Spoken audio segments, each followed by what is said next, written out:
சட்டமன்றத்தில் அறிவிப்பு முன்னாடி வரணுமா இல்லை விவாதம் முன்னாடி நடக்கணுமா அப்படிங்கிற கன்ஃபியூஷனுக்கு இன்றைக்கி டிஸ்கஷன் போச்சு. அதுக்கு ஒரு முடிவும் எட்டப்பட்டிருக்கு. இனிமே இப்படித்தான் நடக்கும் அப்படிங்கிற முடிவு. யார் இவங்க முடிவு எடுத்தது, என்னெல்லாம் சொல்லியிருக்கிறாங்க பார்த்துருவோம் வாங்க. இன்றைக்கி பொதுவாக சட்டமன்றத்தில் பொறுத்த வரைக்கும் ஃபஸ்ட்டு ஒரு அறிவிப்பு மேற்கொள்ளணும் அப்படின்னா அது தொடர்பாக முதல்ல விவாதம்லாம் பண்ணுவாங்க. இதெல்லாம் பண்ண போகிறோம், இல்லை இப்போ இந்த தொகுதிக்கு இதெல்லாம் பண்ணலான் இருக்கோம் அப்படின்ற மாதிரி அறிவிப்பு, இன்றைக்கி இன்றைய அறிவிப்பு அப்படின்றப்போ அதுக்கு முன்னாடியே எதிர்கட்சிக்காரங்கெல்லாம் நிறைய விஷயங்கள் பேசுவாங்க. என் தொகுதிக்கு அது வேணும், என் தொகுதிக்கு இது வேணும் அப்படின்ற மாதிரி ஏகப்பட்ட டிஸ்கஷன்ஸ்லாம் போயிட்டு கடைசியில் தான் அறிவிப்பை வைப்பாங்களாம். இதுதான் இது வரைக்கும் நடைமுறை நடந்துக்கிட்டு இருக்கிற வழக்கம். ஸோ இதை இப்போ மாற்றிருக்கிறதா ஒரு முன்னெடுப்பு எடுத்துருக்கிறான் யார், சபாநாயகர் அவர்கள் என்ன சொல்கிறாருன்னா, ஃபஸ்ட்டு அறிவிப்பு, அப்புறமா நீங்கள் உங்களோட விவாதத்தை வச்சுக்கலாம் அப்படின்ற மாதிரி. அதுக்கு எதிர்கட்சிக்காரங்க என்ன சொல்கிறாங்கன்னா, முதல்ல நம்ம என்ன பேசணுமோ அதை பேசிடுவோம், அதுக்கப்புறமா அறிவிப்பு கொடுத்தா தான் கரெக்டாக இருக்கும் அப்படின்னு சொல்லிட்டு இருக்கும்போது முன்னாள் அமைச்சர் தங்கம் தென்னரசு அவர்கள் கூட எந்திரிச்சு என்ன சொல்கிறாருன்னா, நான் சாதாரணமாக சொல்கிறேன், ஒரு படம்னு எடுத்துக்கிட்டால் கிளைமேக்ஸை கடைசியில் தான் போடுவாங்க. யாருமே கிளைமேக்ஸை பார்த்துட்டு எப்படின்னு இந்த படத்தை டிக்கெட் வாங்கிட்டு பார்த்துட்டு தான் போகிற, அதனால் ஃபஸ்ட்டு கிளைமேக்ஸை பாரு, அப்புறமா படம் எப்படி இருக்குன்றதை பாரு அப்படின்னு போட மாட்டாங்க அப்படின்னு அவர் ஒரு கருத்து சொல்கிறார். இதுக்கு அமைச்சர் வன்னியரசு இன்னொரு பிரில்லியண்ட்டான ஒரு எக்ஸ்பிரஷன் கொடுத்துக்கிறார். என்னென்னா, இப்போல்லாம் படத்துக்கு 2 கிளைமேக்ஸ் இருக்குது, முதல்ல ஒரு கிளைமேக்ஸு, அப்புறம் படத்துக்கு கடைசியில் ஒரு கிளைமேக்ஸு அப்படிங்கிற மாதிரி அவர் சொல்கிறார்.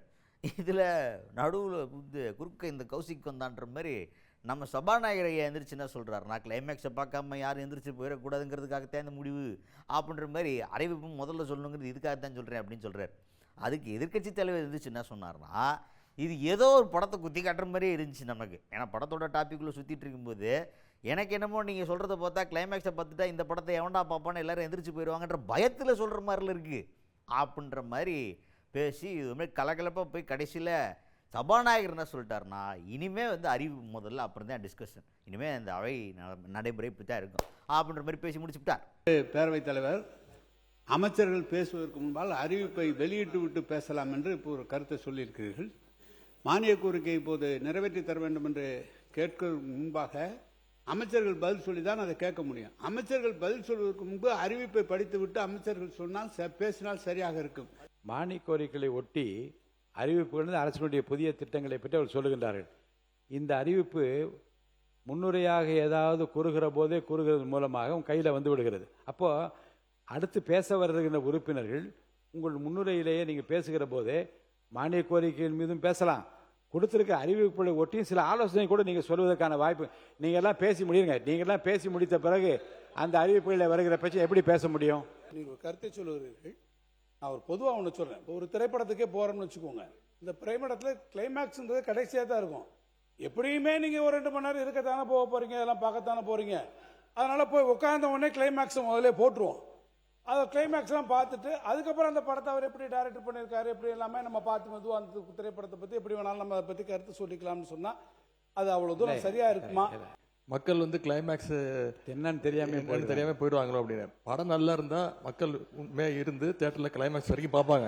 நீங்கள் சொல்கிறத பார்த்தா இந்த படம் எப்படியும் ஓடாது, இந்த படம் நல்லா இருக்காது, அதனால் முதலே கிளைமேக்ஸை போட்டுருவோம் அப்படின்னு சொல்கிற மாதிரி இருக்குது. இப்போல்லாம் படங்களில் 2 கிளைமேக்ஸ் இருக்குது. முதல்லையும் கிளைமேக்ஸ் இருக்குது, பின்னாடியும் கிளைமேக்ஸ் இருக்குது. எப்போ ஒரு மாற்றத்தை விரும்ப வேண்டும், மாற்றங்கிறத விரும்பணும். நீங்கள் ஆட்சி மாற்றத்தையும் விரும்ப மாட்டீங்க, நடைமுறை மாற்றத்தையும் நீங்கள் விரும்பலை அப்படின்னா எப்படி அது சரியாக இருக்கும்? என்னை பொறுத்த வரைக்கும் அறிவிப்புகளிலே என்ன இருக்கிறது என்பதை பற்றி உறுப்பினர்கள் பேசுவதற்கான வாய்ப்பும் கிடைக்கிறது. இந்த புதிய அறிவிப்பில் என் ஊர் ஏன் விட்டுவிட்டது என்றும் கேட்கலாம். உதாரணத்துக்கு மீன்வளத்துறையிலே இந்த நாகப்பட்டினத்தை செய்திருப்பதை என் தொகுதியில் ஏன் தரவில்லை என்று கடலூரை சேர்ந்தவரும் கேட்கிற வாய்ப்பும் வரும். புதிய அறிவிப்புகளை பார்த்து படித்து விட்ட பிறகு எல்லா உறுப்பினரும் பேசி முடிந்த பிறகு அவர் பதிலுரை சொல்லுகிற போது அறிவிப்புகளில் இருக்கிற விஷயங்களை பற்றி உறுப்பினர் பேசக்கூடிய வாய்ப்பை இழந்து விடுகின்ற காரணத்தினாலே அறிவிப்புகளை முதலில் வெளியிட்டு பேசுவதுதான் பொருத்தம் என்று நான் கருதுகின்றேன். அதன்படி நடைமுறை தொடரட்டும்.